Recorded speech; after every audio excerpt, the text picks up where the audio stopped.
Hello, everyone, and welcome back.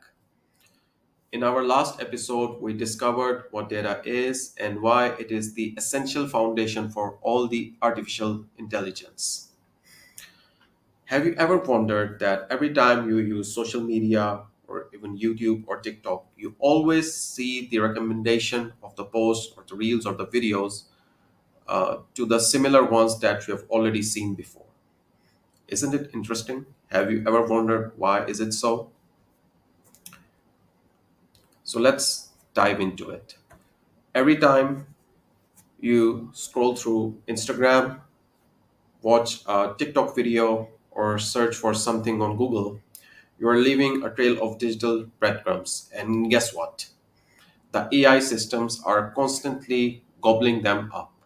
They are feeding on that information to get better and better. Today, we are diving into the fascinating world of data sources. We will discover where all this valuable data comes from, explore the concept of big data, and compare how your brain collects the information versus how the AI systems do it. By the end of this episode, you will never look at your daily digital activities the same way ever again. So let's try to understand uh, where exactly does all this data that powers the AI actually come from. And the answer might surprise you. It's literally everywhere. Every interaction you make on your digital devices, social media, even in your own life, generates data in one form or the other. So, data can be generated by user interactions, social media, sensors. These are the most common sources of data that we already know or encounter in our daily lives. Uh, when we talk about the users generating the data, user interaction is one example of it is your interaction with the internet. Every time you interact with the technology, you are creating the data.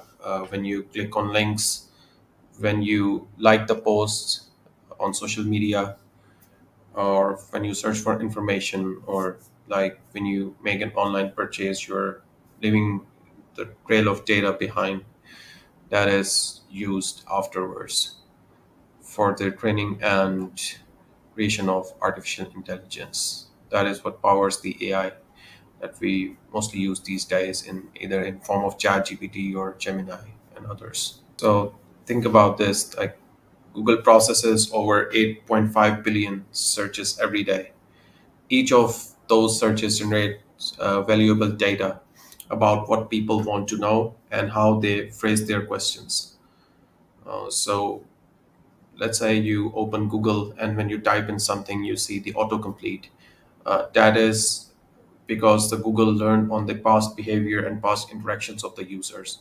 And that's how it is recommending you the search queries. Other source of data can be sensors and IoT devices.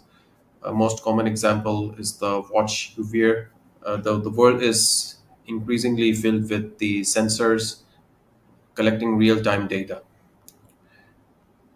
Like your fitness tracker measures your steps, your heart rate, and your sleep patterns. Smart thermostats monitor the temperature and the energy usage. And similarly, weather stations continuously record the atmospheric conditions, and based on that, the meteorology departments in different countries or different regions, they make their predictions based on that data.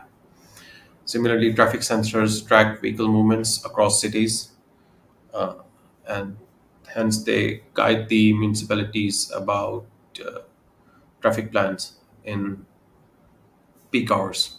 All of these devices are constantly streaming data, creating an enormous valuable resource for AI systems to analyze. Let's have a look on the other sources of data, and that mostly comprises of social media.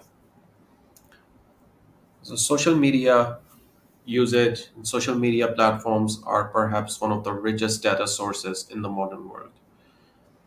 And that comprises of like your posts, your comments, your messages, your DMs, and even the videos that you watch.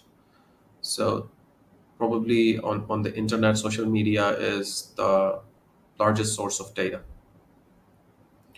and then comes your interactions. If I am to rate like these data sources by volume, then social media would be on top. Your interaction through social media in forms of posts, likes, messages, or watch time, and even how long you pause on certain content. All of this information helps AI systems understand human preferences, behaviors, and even emotions. Then another source of data is the publicly available and commercial data sets. Not all the data directly comes from the individual activities. Many organizations collect and sometimes valuable data sets. Government agencies publish statistics on population, economy, and health. There are different reports shared by United Nations about different human development markers. And then scientific institutions share the research data. Any research paper that you come across can be an example of this. The companies also maintain their customer databases. Sometimes they open source it so that a wider community can use and research on it. And let's not forget the Wikipedia that already contains millions of articles with structured knowledge. And then we have the map services that maintain the geographical data. The Google Maps you use, that is one source of data uh, that we can call the geographical data. Now let's segue from the sources of data to the data sets of different sizes. So when we talk about all this data that is being collected from different sources, we're not talking about the small amounts. What we are talking about is truly massive quantities that we call big data. This category of data is so big that it has like term for of its own that we call big data, as the name implies. It usually means that we are referring to very large amounts of data sets that are stored in the cloud on distributed servers.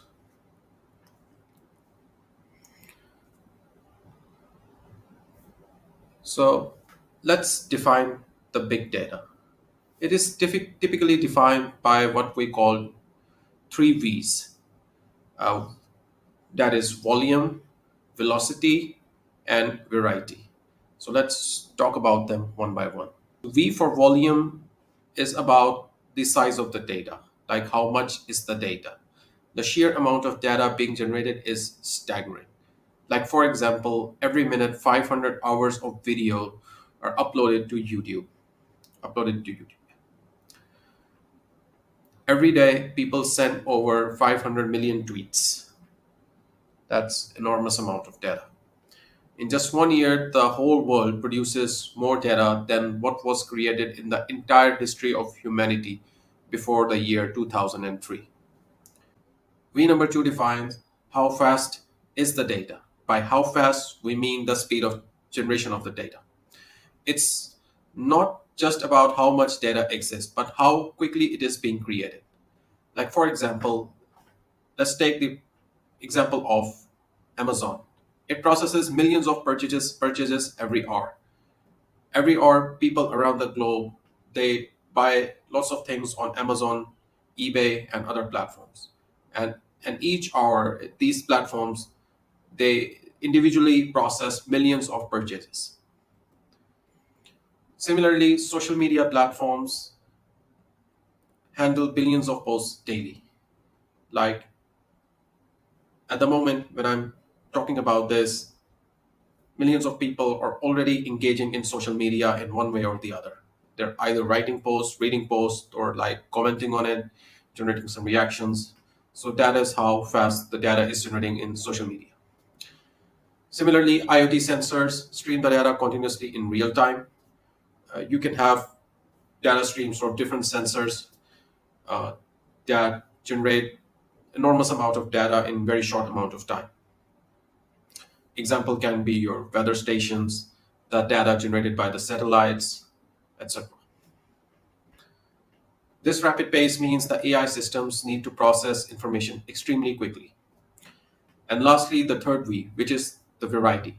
How many types of data is being generated? It can be numerical, it can be text, it can be images, or it can be audio.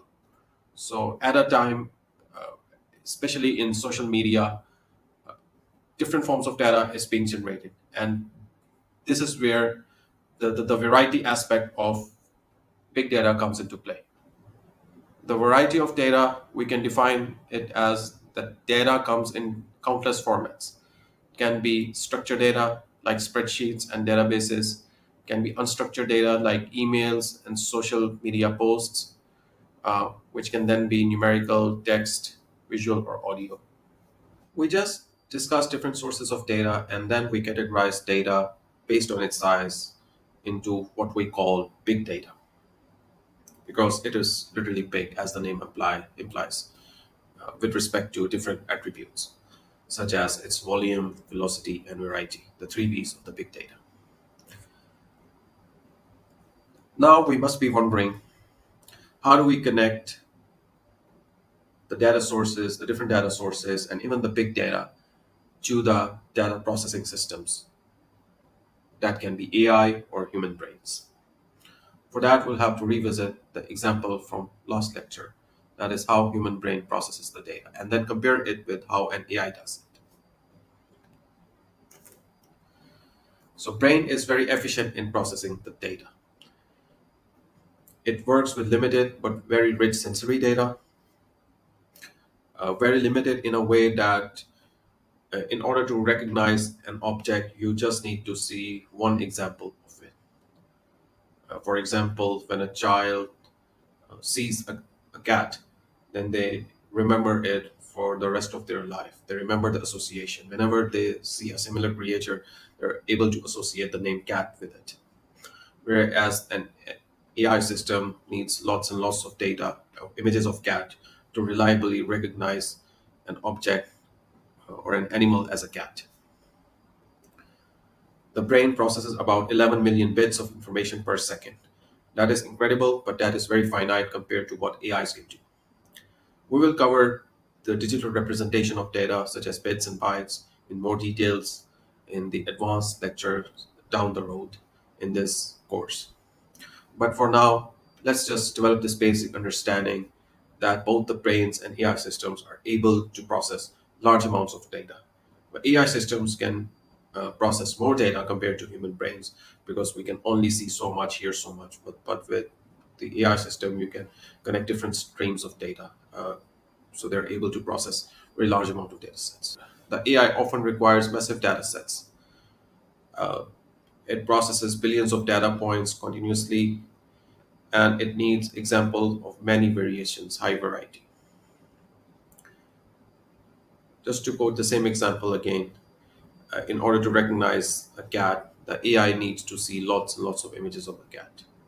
So AI really relies on the big data in order to be as reliable as a human brain.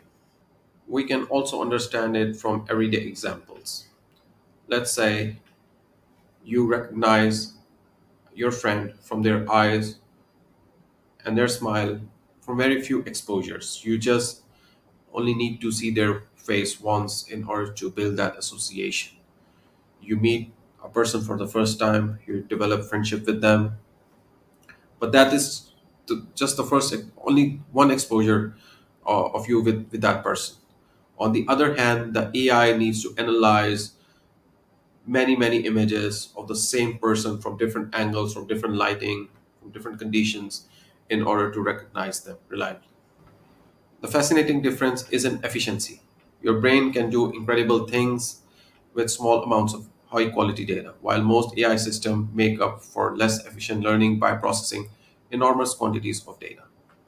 Think of it this way: your brain is like a master chef who can create an amazing meal from just a few ingredients, while current AI is like a massive factory that needs tons of raw materials to produce something similar. So let's go for the conclusion. In this episode, we learned about different sources of data and how different activities on digital platforms leads to generation of more data. Then we learn about the big data, and finally we try to understand how the these systems, the AI and human brains, uh, compare to each other when processing different amounts of data with different variety. In our next episode, we will explore why data quality matters more than quantity. We'll see how the principle of garbage in and garbage out applies to AI, why data cleaning is so crucial for building reliable artificial intelligence. Thanks for watching AI Learner. Don't forget to subscribe and hit that notification bell so you don't miss any episode in our journey through the fascinating world of artificial intelligence. See you next time. Bye.